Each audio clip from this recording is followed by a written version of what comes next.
Welcome to the QFF Business Hour, where we discuss farm business issues. My name is Sally Williams, and I wish to begin today's episode by acknowledging the traditional custodians of the lands, seas and waters throughout Australia and pay respects to elders past, present and future.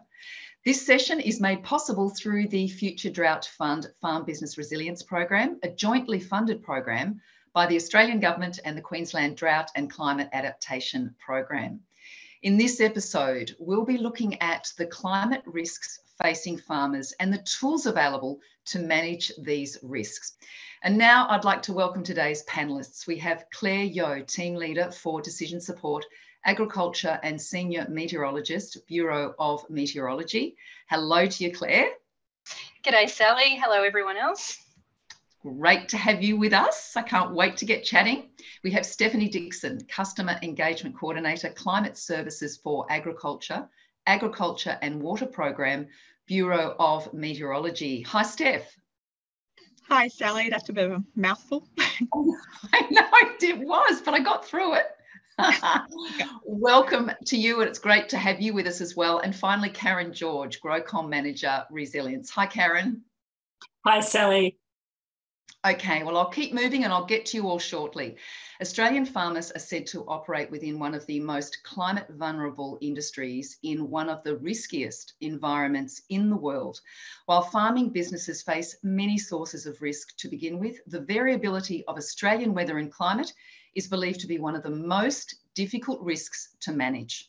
Increased prevalence of extreme and intense drought, flooding and temperature variability due to climate change in recent decades has placed further pressure on Australian farmers.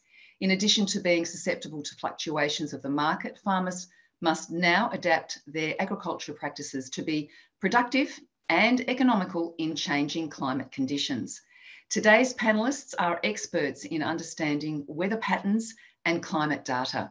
Their combined expertise and experience will assist us in identifying risks associated with extreme weather conditions and the tools available, more importantly, to assist farmers to manage climate risks. Climate is the single largest driver of production variability in agriculture and accounts for almost 2/3 of annual global crop yield variability. With increasing seasonal variability, it's integral for producers to adapt management practices to reflect the climate. Recent climate data indicates that not only will farmers be facing the possibility of more unpredictable weather patterns, but the frequency of extreme weather will also increase. So, to help kick off today's session, I'd now like to welcome our first panellist, Claire. Claire is, as I said, Team Leader for Decision Support, Agriculture and Senior Meteorologist, and she's been working at the BOM for 23 years, specialising in all hazards weather forecasting for the wider community, including agriculture, cross-media, including Country Hour and also ABC 24. Claire has extensive experience in emergency management advice, meteorological research and also training, and is a published author. She's also the recipient of the National Emergency Service Medal and has been nominated in 2017 for the Tropical Cyclone Debbie. Bringing deep experience in short to long-term meteorology and weather forecasting, Claire leads a team of dedicated agriculture meteorologists. And we are really happy to have you on board with us, Claire. I can't wait to start this chat. Now, first of all, we speak about climate and weather interchangeably, but what's actually the difference between the two? So it's a good question, but I'm going to break it down into really simple, small bites and start with talking about climate and weather, but then I'm going to refer to climate change. So it's almost like a third part of the story. So climate and weather are both components of meteorology, which is the subject that I'm a specialist in, and we have a few of us that are specialists in meteorology in the Bureau of Meteorology, funny that. But in brief, weather refers to the atmospheric variables for a very brief period of time. So that's when we're looking at the 0 to 7 day weather forecast as a good example. Climate, however, represents the atmospheric conditions over a long period of time. So whether that's looking at the normal or mean course of weather in a past context, or looking at what the climate is projected to do in a longer time scale, so from 0 up to 6 months ahead of time. Separate to that, and that's why it's great to have Steph here to talk a little bit about this further, is climate change. And so looking at climate change, we're looking at what the mean weather, what the mean climate and what the mean atmosphere should look like, but then looking at how it changes with those changing conditions, such as an increase of 1.4 degrees in temperature. Okay, yep. What I wanted to know, though, was in regards to agriculture risk management process, how important is actually weather forecasting using climate information? And perhaps we can talk about some of the methods and tools available to farmers to alleviate, the guesswork in weather forecasting. No problem. Look, there's so many applications, and I'm sure we're just going to come across many more today and hearing from Karen as well later. But look, there's many applications, but let's look at the two separate, let's look at weather and then look at climate to start with. So in terms of, utilising weather information or weather forecasting information from 0 to 7 days, if we, a good source of information is the Bureau's website. And it does sound like I'm just doing a plug here for the Bureau, but really the Bureau is, I guess, is our national provider for that information. And you have people like myself who are meteorologists who have studied meteorology and then live and breathe it as our career. That's all we ever think about. And I try not to think about it when I'm on holiday as well. But unfortunately, I went storm chasing recently. That's how daggy and nerdy us meteorologists can be. Just as a side note. But that aside, forgive me for that. So hang on a minute. I've got to ask you. You went on a holiday and you storm chased. Is that right? I knew I shouldn't have brought that up. Yes, I spent 2.5 weeks in the United States storm chasing through their tornado alley. So applying all that theory, information, and practice of meteorology to actually getting in a car, watching a radar. So there was two of us, two meteorologists, interchanging with our driving and watching the radar, and then finding the parts of the storm that were expecting a potential tornado to develop. And we did that for 2.5 weeks. I mean, I know it's a little embarrassing, and I've had colleagues within the Bureau laugh at me for describing that holiday, but I guess it just really emphasises just how passionate we are about our work. You have to really want to be a meteorologist to do it. It's not easy doing physics and maths through university to then be able to understand the physics of the atmosphere. So I guess what I'm trying to get out there amongst the weather and get away from a screen, because you would probably spend a lot of time, at your screen. But you've got to get out there in the weather, literally, don't you? Yeah. It's true. So when people say to us, why don't you look out the bloody window? Here's an application where we're more than just doing that. We're actually chasing the storms. And I've done quite a bit of storm chasing up through southeast Queensland, given that southeast Queensland's one of the most area for the most frequent number of severe thunderstorms. So there you go. There is passion and practical applications, but going back to the Bureau's website, that's where we find, all your information around warnings, such as your tropical cyclone warnings, through to severe thunderstorm warnings, through to agricultural application, such as frost warnings, etc. But you'll also find on the Bureau's website, and Em, if you wanted to pop that up on screen, if that's not there already, we also have, all the information you need for looking at what your observed weather is over the last 7 days, through to climate applications where you can look at what your averages and means of your climate and the weather is in your particular location. Looking at climate, we also have lots and lots of tools for looking at what the long-term average is going to be, up to around 3 months practically. But if you understand a little bit about climate drivers, you can extend that longer term forecast up to 6 months. And that's something that we aim to do within our decision support area for agriculture, where as us meteorologists study what's going on up to the next 6 months and incorporate what we're looking at in the next few days and bring it all together to be able to assist producers in answering some of those pressing questions they need answered. And I'll talk a little bit more about that later. So in some of the further methods and tools, look, I think what I'm trying to advertise here is trusting a professional meteorologist is a really good start, because we do live and breathe the weather. Clearly.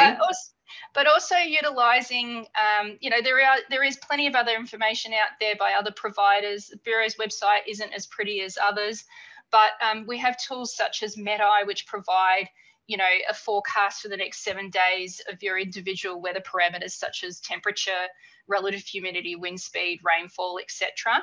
And you can see that on the front page of the Bureau's website.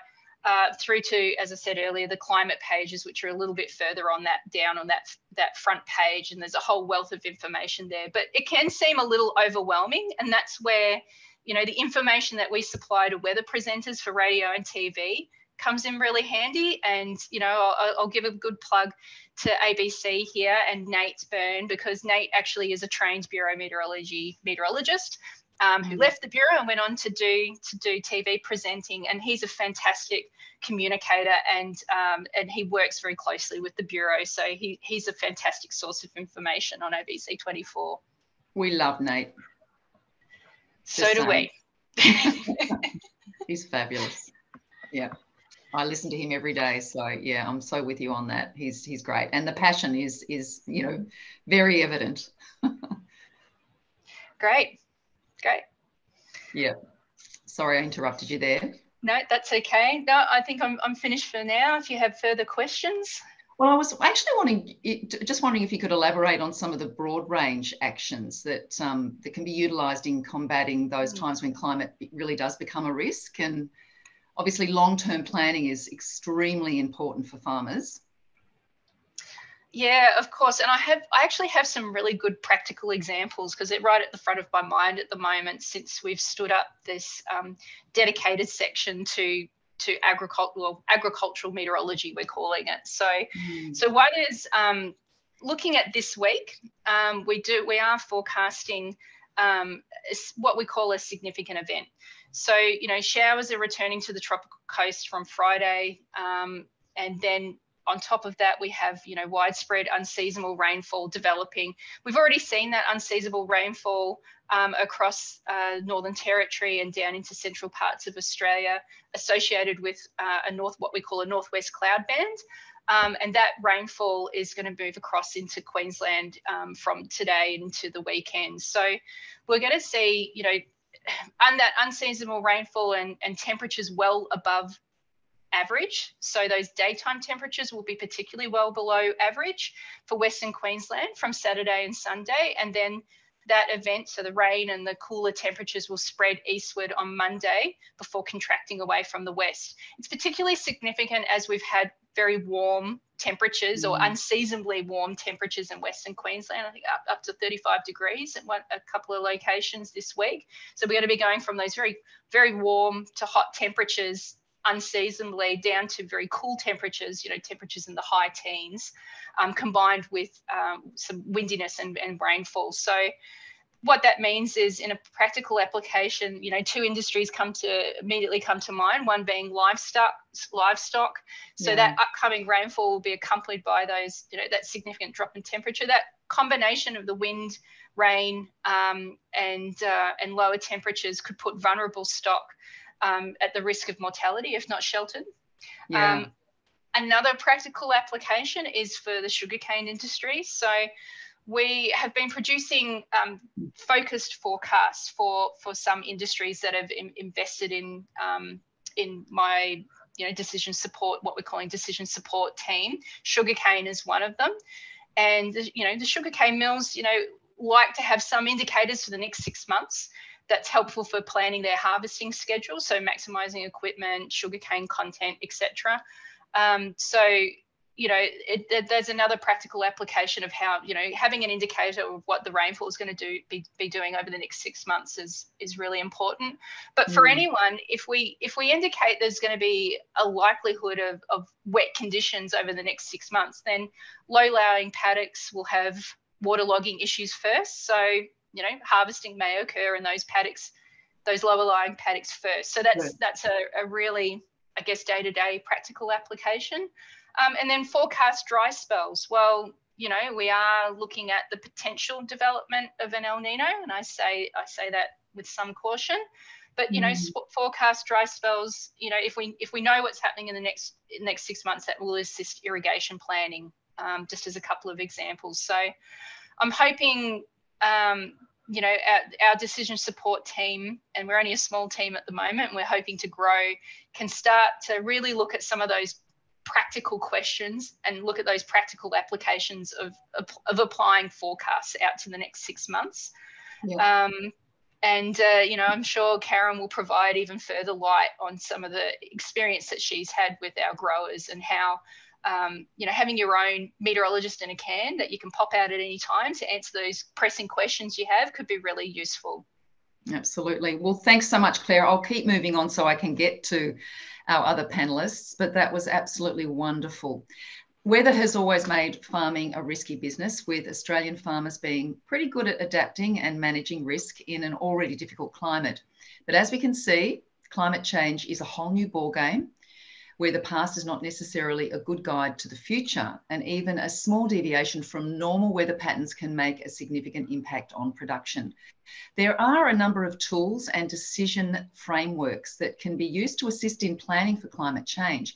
And one such tool is the Climate Services for Agriculture online platform. And to give us a deeper overview of the platform, I'd now like to bring in our next panelist, Stephanie Dixon. Steph works at the BOM, as I mentioned, as stakeholder engagement leader for the Climate Services for Agriculture program. And for the last 18 months, she's been travelling across Australia demonstrating this wonderful online platform with farmers and farm advisors. And Steph is looking forward to discussing climate in the context of farm planning and how Climate Services for Agriculture can really help inform decision making and build climate resilience, which is so important. Steph, it's great to have you on board, as I mentioned.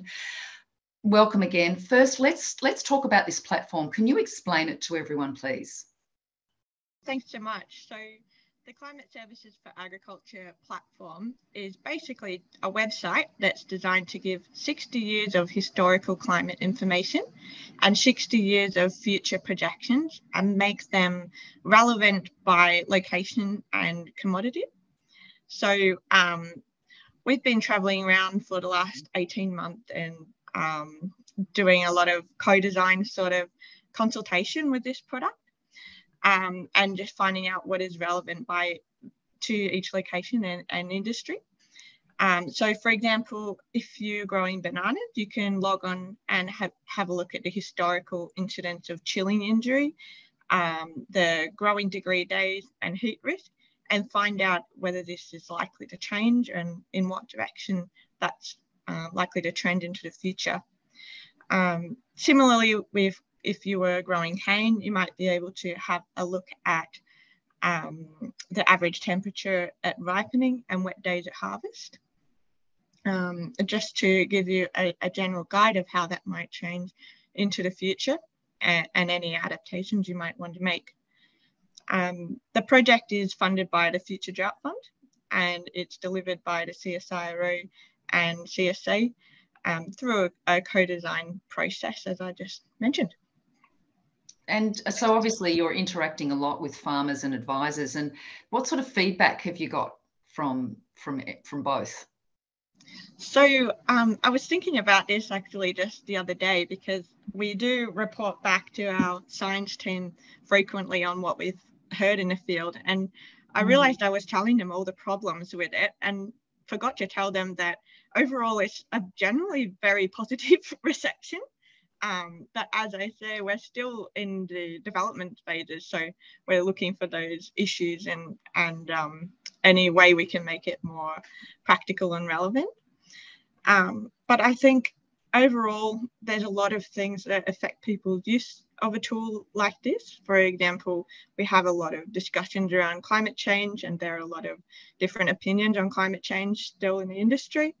And it also depends where you're at in your farm as well. So in the business, if you're looking at just maintaining business, or if you're looking at getting out of the game pretty quickly, or if you're in the middle of developing and looking at making investments into infrastructure, water storage, irrigation, things like that. This is really a useful tool, and succession planning as well. Like, we have a lot of discussions about what am I handing on to the next generation.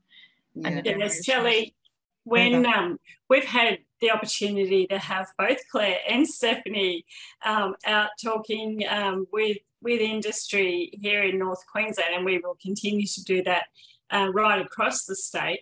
And it's interesting to see who comes along and for what reasons when we've had those regional sessions. So, for example, when we had our session in Atherton, we had other members of the industry, like the banks, come along, and they're very interested in going, okay, well, how are growers minimising their risks? How are they planning to ensure that they are resilient, and how can they use these tools and how are they applying the tools to make sure that they have a profitable, resilient business? So, and the other point to make about that is we've had people come along across all industries. So horticulture, bananas are included with that. We've also had cane. We had a great representation from cane farmers down at Silkwood and that sort of thing as well. So when we have more of these sessions across the state in the next couple of months, we'll be really looking to invite everybody from all industries and commodity groups. No, that's fantastic, Karen. Yeah. Exactly right, Karen. And it's really interesting how you can show the same graph to two people, even in the same industry, and one person finds it quite, oh, I'm going to change something on my farm, but another person will look at that and say, oh, I'm comfortable with that outlook, and I can manage that really well. So it is really interesting when you ask about the reception of the tool. There's so many different interpretations, I guess. Yeah. So what's important and valuable for one person may not necessarily be for the other, but and then vice versa in another case. So it's quite individual by the sounds of it. Yeah. But it's great to know that there's such a broad cross-section of attendees tuning in and learning and wanting to understand it more, because they all play a very, very important role in farming. So it's quite a collective, a platform that's serviced broadly, which is great to see. Now, the impact that climate has on farm planning is, I would imagine, extremely important. Steph? That's right. So the impact of climate is always been significant on farm planning. Really, the difference when we're talking about it now is that a lot of the rules of thumb that people have used historically are changing in this kind of new environment. For example, a lot of people say, oh, I always plant on this date so it's out by Christmas, or even the big sort of guidelines that people use, such as like sheep north of the Goyder's line and wheat south in South Australia. Those sorts of guides that we've been using historically are just, some of them are not working as well as they have. People who are ending up harvesting through Christmas, or just the day-to-day management is not as steady and as under control as it has been in the past, just because of this kind of climate fluctuation that we're seeing at the moment. And when we talk about this platform and how it can really help inform farmers, when we talk about the decision making and how they can build climate resilience and preparedness for natural disasters, can we just speak to that a little bit as well? Yeah, so the CSA platform won't give you the detail as, for example, in 2038, you're going to get an average temperature of such and such and a specific rainfall, but it will show you a range of expected outcomes into the future, so that you can say, all right, I can manage in this particular average climate, but what am I going to do in some of these extreme highs and extreme lows that we can also experience at that same time? So that's really the level of depth that you can get out of a tool like CSA, or even in general out of a climate projection. It's really not to take away from people's own lived experience and their knowledge of the climate. It's pretty much, this is what you've experienced. The average is likely to increase or decrease by this much. How are you going to address it? It's really that. Yeah. Well, we've talked a fair bit. We've touched on climate change. What are some of the ways farmers can act on it? Yeah, so there's a lot of different ways to act on climate change. We've got, for example, the CSA tool is more about adapting to the future climate more than mitigating the future climate. But basically, knowing about these general trends, we'll be able to show, sorry, I've distracted myself with my notes here. So heat is one of the main increasing threats in Queensland. And we're seeing some people make big changes, such as changing crop type, completely changing just a variety, or moving to new properties, upgrading their irrigation systems and water storages. A lot of these we've actually discussed this morning as well already. But in some cases, it's not a case of completely changing what you're doing. It's a case of having a plan in mind for what are you going to do if you do have an extreme event, extreme heat wave, flood, something like that. So it depends where you are and what you're growing. So I really recommend having a look at the CSA tool to see what changes you are likely to be dealing with. And then the second thing I could really recommend is reach out to your networks. People like Karen in GrowCom, QFF itself, these networks are available. They can connect you to the research and connect you to any of the information that you need to help make these decisions. There'll be no substitute for making your own interpretation, of course, but these people are here to support you, and the Bureau is here with the tools that we would love to do whatever we can as well. Yeah, and I mean, you can never be informed enough. So I'm sure that knowledge is power. So the more you know, the better off you'll be.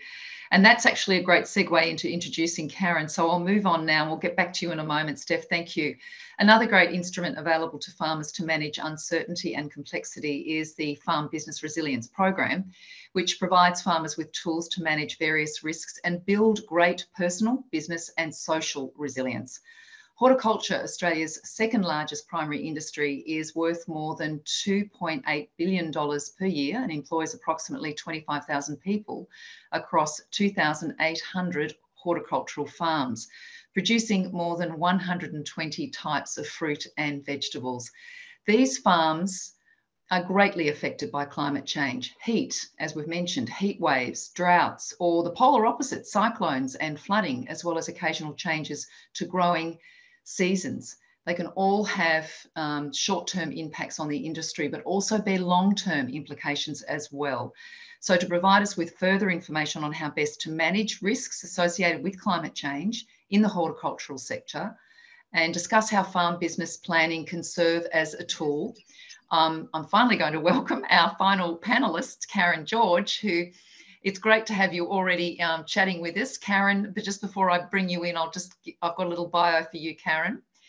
Karen, as I mentioned, is the manager for Resilience Queensland Fruit and Vegetable Growers, GrowCom, and manages the Farm Business Resilience Program for horticulture in Queensland.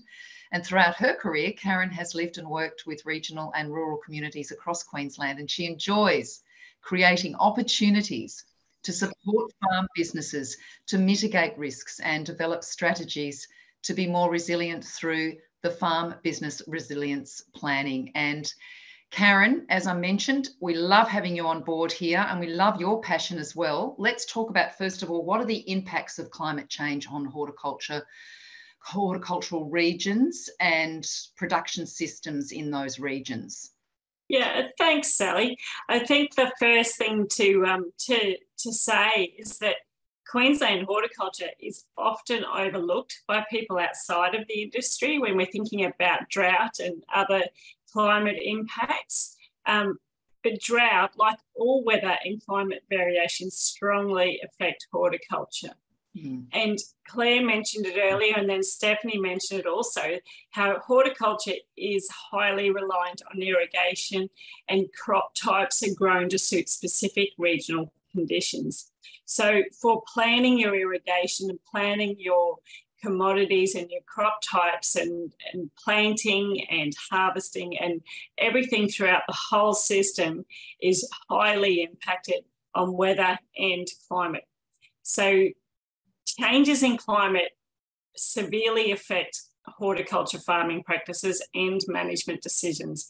It is not only the impacts of having less water availability, but it's also the higher temperatures for longer periods of time that result in significant crop loss, inability to produce crops, and longer-term impacts of changes to crop selection across our regions. And that's what Stephanie was alluding to before. And clear examples that people are very familiar with and can relate to, apple and grape varieties, perhaps in the granite belt, some of those we're looking at the future of not being able to grow. And then other areas like further up north here in the state, when we think about corn that's grown in the Burdekin. The Burdekin, for example, the data shows likelihood of increased temperatures, increased frequency of hot days and duration of those. It means that an increase in minimum temperatures above 25 degrees go for longer periods of time. And then that directly impacts crops that are common to those regions. And tomatoes is a big one, and corn that I mentioned before. So these changes in not only the shorter term weather, but also the longer term climate impacts mean absolute severe impacts to crop quality, the produce quality, the marketability of those crops, and direct impacts on whether or not those plants can even produce the fruit that we really enjoy. The other thing that can be overlooked by people that are outside the industry is that when we have these increases in temperature and longer wetter periods and all of those types of dramatic changes that we're seeing more and more of, we see a marked increase in the likelihood of pests and diseases. And that really impacts our produce making it to market and us having quality. So the consumers at the end of the day are highly impacted, and that obviously means people's livelihoods are impacted, Sally. Yeah, well, it's the ripple effect is huge, isn't it, Karen? Oh, absolutely. It's something that everybody is planning for, no matter where they are. Yeah, constantly on the mind. If only our consumers and the customers there in the shops actually really understood the backstory, of the journey from farm to store is huge, and all the risks and considerations that have had to take place in order to get that fruit or vegetable there. It is enormous. That's right. It is quite incredible. And these huge variations in climate that we're seeing, and the extreme weather events, obviously also mean extreme higher costs of production.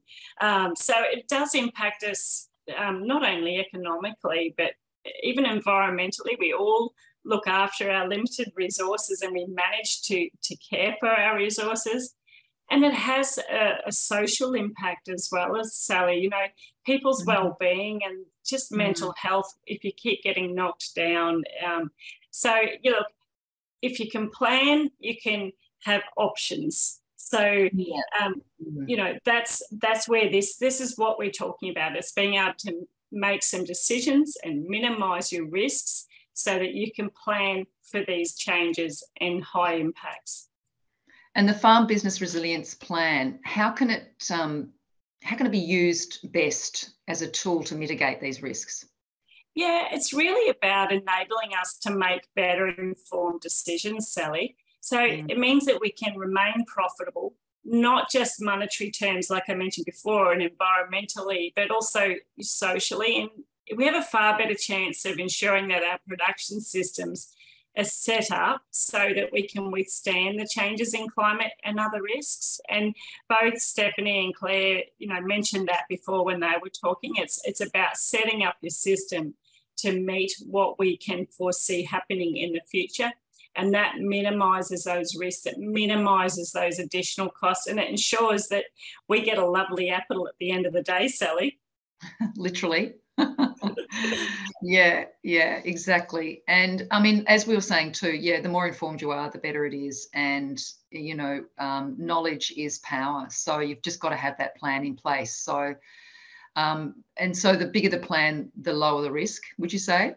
Yeah, absolutely. Because having a farm business resilience plan helps you to identify and assess and manage those risks, especially things like drought. And then a farm business resilience plan it's about you. We're talking about how even at those climate services for agriculture information sessions, how very many different varied responses and what people get out of it. It's because everybody's business is different. Every situation is different. So we need to plan for ourselves. And when we do a farm business resilience plan, it is a living document. It is something that helps us with our decisions about our farm, Sally. Yeah, and it's one that you keep going back to, don't you, and keep referring to it as you need to. And it's not a plan just for one person, it's a plan for the whole team, for the family, for the business, correct? Absolutely. And it is absolutely a management tool. And it's a management tool that we are lucky enough through the Future Drought Fund and Queensland Government's Drought and Climate Adaptation program that we also have the opportunity for funding support to help us put those plans into place. So to take action and to invest in systems that allow us to be more resilient, Sally. Yeah. And I mean, you probably get to speak to a lot of farmers yourself, obviously, with everything you do and where you travel. I mean, you travel far and wide yourself. What sort of feedback do you get from farmers as far as this helping them? Yeah, I think the overwhelming thing that people are recognising from this, it's an old saying, but failing to plan is planning to fail, Sally. And farm business planning and the whole farm business resilience program serves to create like a more robust and resilient horticulture industry. And it's because of the tools and the resources that people are better prepared for changes. And they have the ability to mitigate those risks. So it's not that we can control everything, Sally, but it means that we've got a better chance of making informed decisions. And with climate, that's so important. We don't have the ability to change the climate, but we do have the ability to plan for our weather in the shorter term and also for changes in climate by looking at those, recognising those patterns and what's happening and that sort of thing. So, I think we're very lucky because we have people like Claire and Stephanie, and we have Claire, who's so passionate to even go on holidays and go storm chasing and so on. But she does spend her time indoors in the office, and in the agriculture industry, we prefer not to be indoors. So it's wonderful they're doing all the work for us, so we can spend less time in the office and more time doing what we love, Sally. Yeah, so, and I know the Bureau. I mean, the BOM is amazing, and they're very, very customer focused. And Claire, I know that you have information sessions that you're planning more of for the future. That's what we're hoping. So Karen and I have already, and Steph have already worked together to provide some information session and almost a little bit of training, touching on training, but we want to do more of that. That's what the decision support for agriculture team's been set up to do, to really get out there and some people call it old school, but I call it what what we were doing when I first joined the Bureau for many years has been really, really available to our customers. So, you know, it's short of picking up the phone and just being able to talk directly to a forecaster, which you could do once upon a time. If we can do the next best thing and get out and do some training sessions, information sessions, but also utilize it as a time to really find out what your needs are, and then tailor briefing sessions and videos, etc., to your needs, that would really help us. But I want to get more out of the office. I don't want to be stuck in the office. So if people want to invite me to their farms and give me some practical absolutely. Look, there's so many opportunities here where, you know, get me out there, get me out of the, you know, get me not just looking out the window, and give me that practical training as well. It can be sort of a two-way thing. It doesn't have to be just all us Mets delivering information. It can be you delivering information to us about how we can do our job better. Yeah, equally important too. So there's learning from both sides, is what you're saying. Absolutely. Yeah, we had an interesting discussion this morning on that with our team. We were saying, you know, what level of climate literacy can we assume people have in the industries to know how much data to include in our product? Good point. But the other thing was, how much agriculture literacy is there in the general public as well? Like, we really need to be upskill ourselves on what people are using our data for, and be more familiar with the customer before we can deliver a product like this too. Yeah, and I really recognise, Stephanie, when we had those sessions earlier in the year, how much people really appreciated being able to share with you what they wanted. So you were able to ask them, what information do you want, so that we can produce that for you, so that we can really customise our tools and services to meet your needs. And that's what we're hoping to do again. I guess this is a good opportunity too, Sally, for people to contact us and let us know that they do want us to come to their region, because we're planning right now for further sessions. And so let us know if you want us to come and see you, or you want us to work with your particular commodity. Let us know, because we are in that planning stage right now. Oh, that's great. So how do people contact you, Karen? We can put the link in the chat there. Yeah, well, they can contact me by emailing me directly, or going to the GrowCom webpage. I'll put my email up in the chat. So just, or give me a call. And farmers also love to hear from other farmers and their experiences as well. So I think, you know, getting together and sharing that knowledge amongst themselves is super important as well. I'd imagine these sessions would create that opportunity. Yeah, definitely. They certainly have in the past. And we're actually also working on a trainer-trainer kind of program for advisors in the industry. And a lot of that was really to get people who have the practical know-how and location-specific knowledge as well, so that they can have a bit more in-depth discussion using the data that's available. So, yeah, that's what we're working on with GrowCom as well. Yeah. Okay, well, there's one thing I do want to touch on, because everyone's talking about it, El Nino. And we have a high chance of heading into this. I mean, we've discussed it a little bit. We haven't gone into detail. Claire, can I run this one past you? What does it mean to our farmers?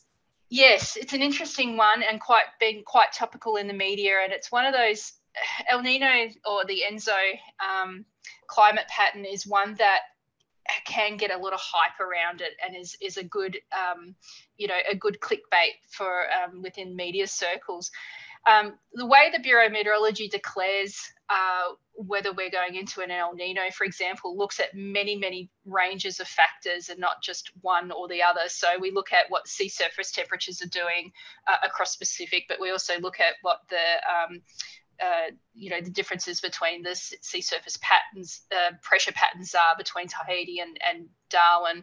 But we also incorporate other information, or other what we call climate drivers. So what's the the temperature of the waters off the Kimberley coast, for example, all comes into factoring how we do like a climate outlook, whether we're looking at a dry period or not. At the moment, the Bureau is on El Nino alert, and whereas people may have heard that other countries, other organisations may have a slightly higher alert than what the Bureau has. It's really important to note that the thresholds that the Bureau uses are really focused on Australian conditions. So, for example, recently we've had warmer sea surface temperatures off the east coast of Australia. So we've seen, despite the fact that we're meant to be going into a drier period or going into more of an El Nino period, La Nina has absolutely broken down, gone, kaput. But we are looking at going into that drier period or El Nino conditions for the east coast.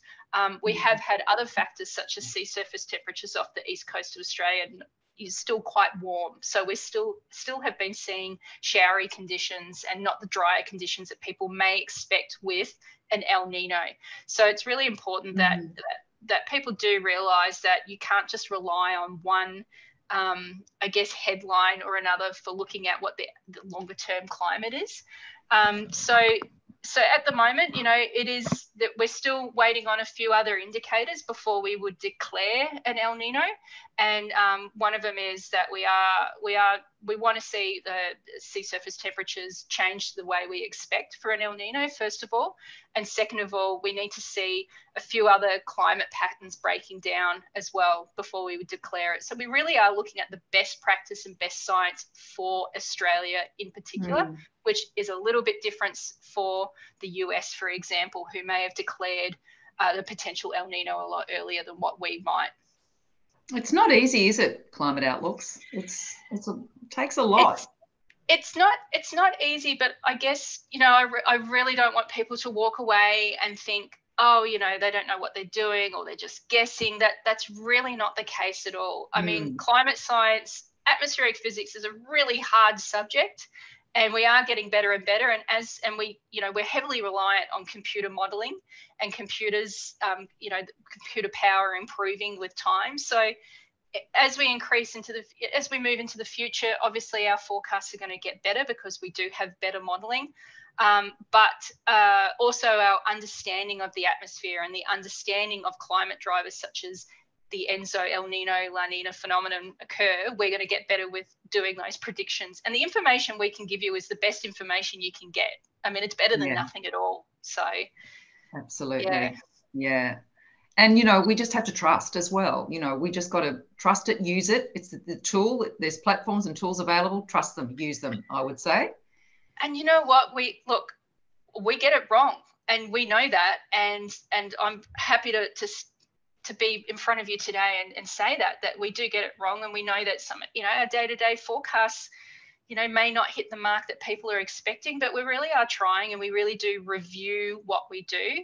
And now that now that I have a team that's just focused on agriculture in particular, we're going to really focus on what didn't work in our forecasts recently, and what can we do better, and what do we need to have more research in to understand how can we improve forecasts? Because I think at the end of the day, our listeners just want a good forecast. They just want to know when it's going to bloody rain, and that's it. So just want to know. I think it's worth noting. I think it might also be worth noting that often one of the questions we get asked with CSA is, if it's not a perfect forecast for the next 3 months, how do you know what's going to happen 30 years into the future? And I think it's just worth noting that is why we don't give a forecast for that far out. We just give a range, and that's like a general guide. So that is one of the other differences that Claire was talking about between climate change science and then climate and weather. Yes. Wow, it's been an absolute ripper of a discussion today, and I'm sure that everybody's really enjoyed listening to it. I'm not going to let you go just yet though. So based on our discussion today, it is evident that Australia's agriculture industry plays a fundamental role in our society and economy. It's also one of the most climate vulnerable industries, sensitive to changing rainfall, temperatures and extreme weather events. We've discussed everything today. Despite strong global action, the impacts of climate change, they will continue to increase over the coming decades. But we can see from our discussion today that there are many tools available to farmers to assist them in mitigating these risks. And it's just been wonderful to have you all on board to go through them. But before I let you go, I just thought I'd ask each of you, if you could please volunteer some words of wisdom or a top tip, if you like, to give to our farmers who are facing issues associated with climate change. And if I could start with you, please, Claire. Okay, thanks, Sally. Look, I think I'd like to start with just looking at the shorter term. So I know that Steph will have a lot to say about the longer term, but in terms of the shorter term, so 0 to 6 months, let's say, really try and utilise the Bureau's tools, but also do reach out to your industry bodies to get connected with my team, with the Agriculture Decision Support team, because I think there's a lot of work that we can do with you to really understand what your needs are and target it so that we can, help you with your shorter term climate issues. One of the things that Steph was talking about earlier that really came to my mind in that discussion was that with the fact that you can't use rules of thumb anymore means that you are more reliant on the weather forecaster. So for those shorter term timescales. So please do reach out for us. But while I've got the floor, I just thought it would be a good opportunity to make it a little announcement, given that we are forecasting this rain and cooler temperature and windy event over the weekend. Just want our listeners to know that the Bureau's weather radars in Cairns and Mackay are actually offline due to scheduled upgrades. So if you need information or rainfall information, don't forget that on the Bureau's website that if you click on Queensland, you'll see a tag there for observations. So you'll be able to get up-to-date rainfall figures from that. But there's also other radars surrounding, such from Mackay, Gladstone and Bowen and Emerald that are overlapping for coverage as well. Okay. Thanks very much, Sally. Oh, thanks. Thanks so much, Claire. And thanks for that extra momentary tip. Very poignant. Steph, what about you? I think I'll probably overlap with Karen in this one, but the main thing is just to look as far ahead as you possibly can in your business plan. I've seen in the short time that I've been working on this project, there's been a real change at the start when we went out and engaged, people would say, oh yes, all right, that's long term, but what about next month or what about tomorrow? And we've seen a real shift in that kind of mindset recently where people are saying, yeah, I can build this into my business plan. So regardless of whether you take action or not, have a look at that and just remember that not taking action is actually also making a decision. So just use the data that's available and definitely also use the people in your networks that are available to you. Yeah, and whatever the action, an informed decision is key. Exactly, yeah. Yeah, yeah. And Karen?